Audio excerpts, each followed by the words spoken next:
Hello and welcome to CJN International, a show brought to you by the Department of Communication and Journalism at Suffolk University. I'm Melissa Fajardo from Mexico. And I'm Laura Ruiz from Colombia. On today's show, we will be breaking down the case of Mexico's recent tragedy of Ayotzinapa students. Today marks day 165 of the 43 Ayotzinapa students gone missing. You might have seen Ayotzinapa in a Twitter hashtag or pictures in protest of Mexico. Or you might have not, because this deeply serious issue is not being completely covered by the media. Mexico has been experiencing one of the worst times in the history of their country, under the president of Enrique Peña Nieto. It all began September of last year. Laura, why don't you start by giving us the facts? Ayotzinapa Normal School in the state of Guerrero, Mexico, it is a school created with the purpose of providing opportunity to low-income students to become teachers and leaders.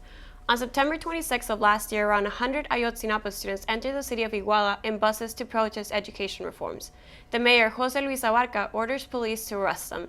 Dozens of them escaped while dozens do not. 43 students were reported missing on September 27 after not being found in any jails or police stations. After this event happened, the mayor and his wife disappeared. They were both found guilty on charges related to drug cartel money laundering and relations to Guerreros Unidos, a violent and dangerous Mexican drug cartel. Guerreros Unidos declared that they took the students, set them on fire, and hid them in mass graves. Argentinian forensics step in and report that the remainings on the graves do not match the DNA of the students.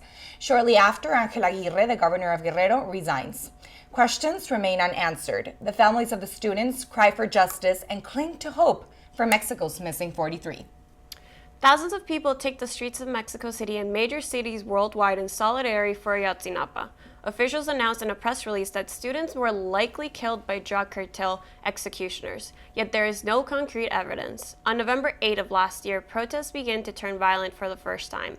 Masked individuals set fire to the 150-year-old door of the National Palace in Mexico City. Witnesses allegedly said that police arrested people at random.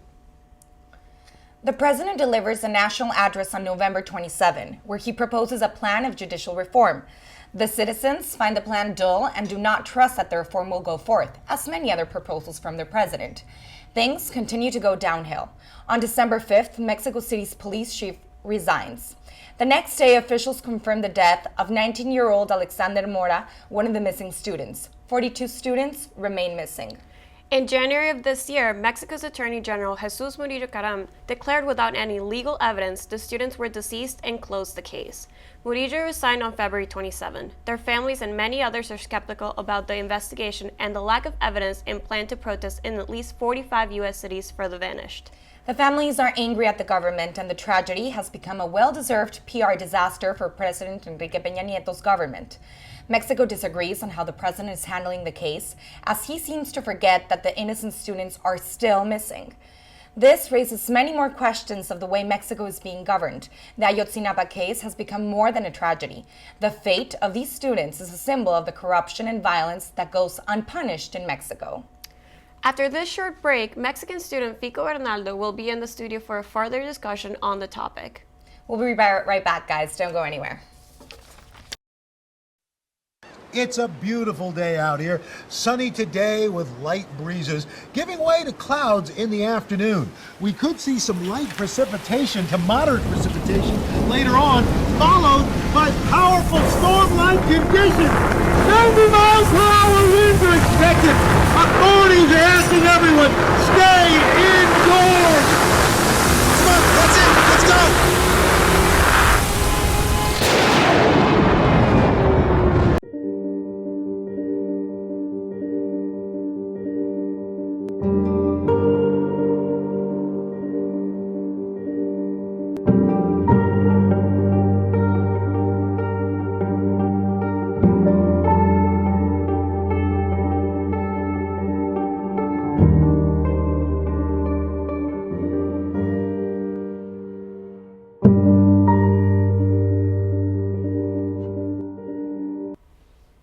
Hello and welcome back to CJN International.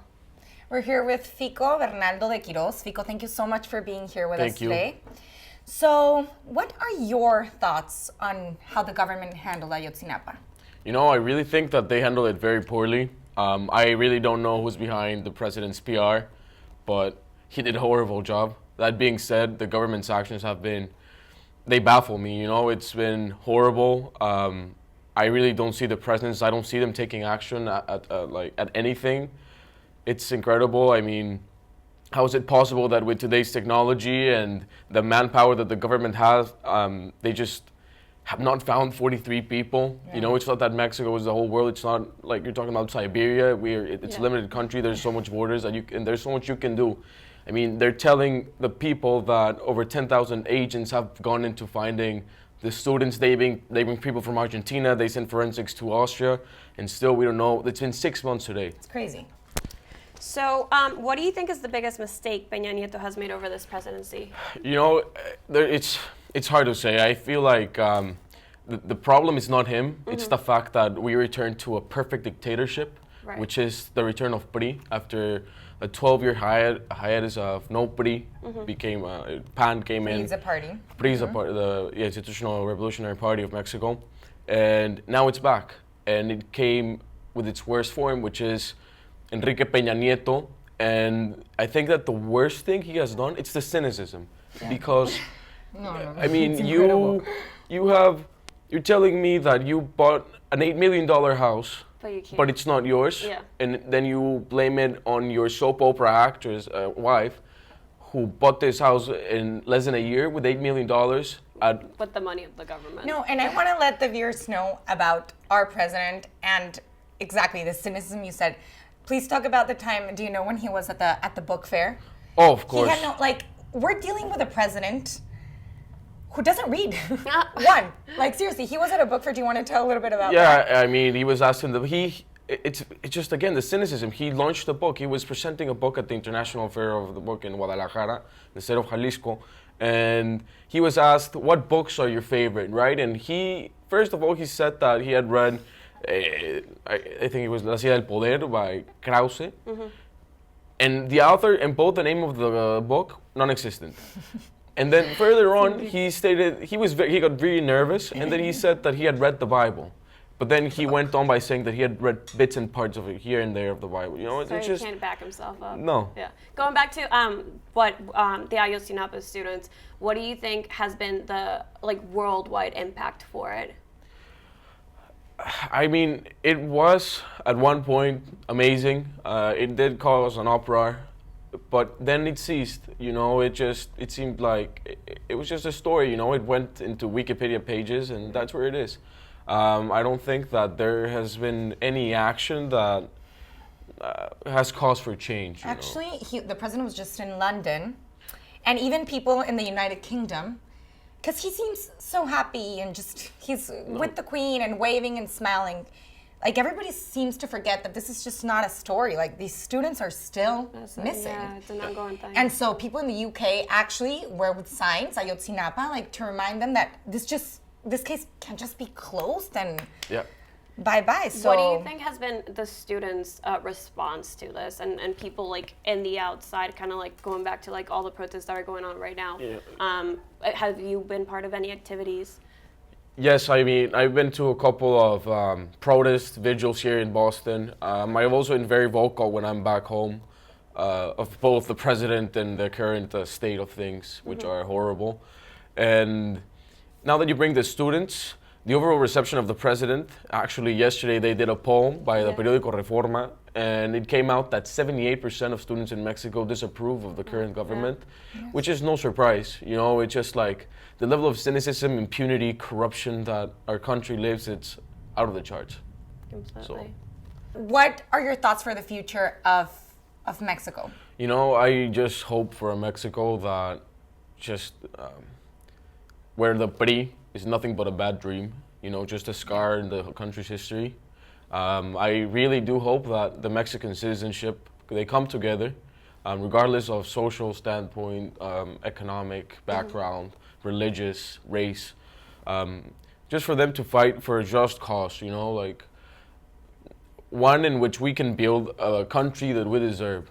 I feel like I one day want to have my kids, you know, walk the streets and feel safe.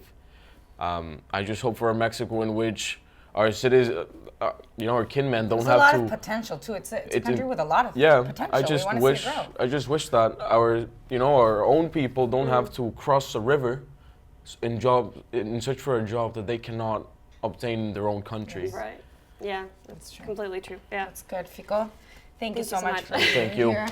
Yes, and guys, this was CJN International. We'll see you next time. Thank you for being here. Thank you.